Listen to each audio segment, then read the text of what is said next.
आजी किती मस्त टोमॅटो लागल्यात ना. छान लागल्या.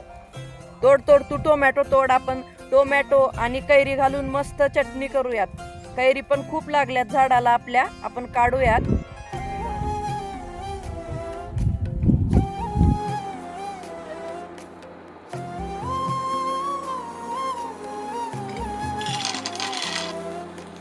केवड्याचं पान तू, कस्तुरीचं रान तू, पाघुळल्या जीवाचं गभान तू. केवड्याचं पान तू, कस्तुरीचं रान तू, पाघुळल्या